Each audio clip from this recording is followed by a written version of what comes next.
C'est un lieu qui réunit l'Afrique, la diaspora, tous les pays où il y a donc une base d'afrodescendance. Nous réunissons tout ce monde et nous invitons le reste du monde à venir nous voir, rencontrer ce que nous faisons de mieux.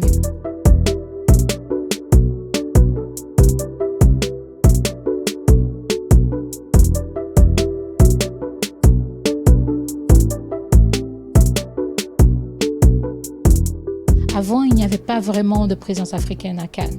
Il y avait quelquefois des films qui étaient sélectionnés, mais les gens venaient, il n'y avait pas de lieu où se poser, où se dire voyons voir comment nous, en tant qu'afrodescendants, comment est-ce qu'on se met ensemble, on essaie de faire du travail ensemble. Et maintenant, ils ont ce lieu et pour eux, ça veut dire beaucoup. Vraiment, je considère que la qualité des films africains ne doivent pas se mesurer au fait qu'ils soient ou pas à Cannes. Parce qu'il faut savoir qu'il y a beaucoup d'appelés et peu d'élus à Cannes. On ne peut pas s'attendre chaque année à voir un film africain juste parce que c'est un film africain qu'il faudrait en mettre un. Donc des films africains sont sélectionnés aussi ailleurs. Ils sont sélectionnés à la Berlinale, ils sont à la Mostra de Venise, ils sont à Sundance, ils sont à plein d'endroits. Si une année, Cannes estime qu'ils ne sont pas à la hauteur, peut-être que c'est Cannes qui perd.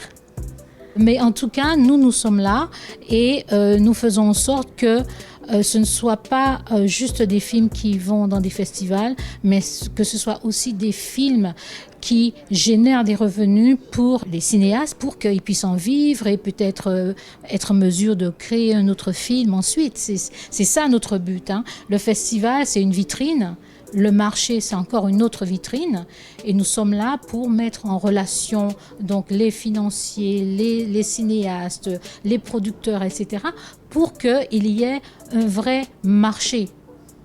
Mon but, c'est pas que les films aillent au festival, même si un jour, j'espère qu'un des films qui sortiront d'ici ira au festival. Mais le but, vraiment, c'est de créer une économie du cinéma.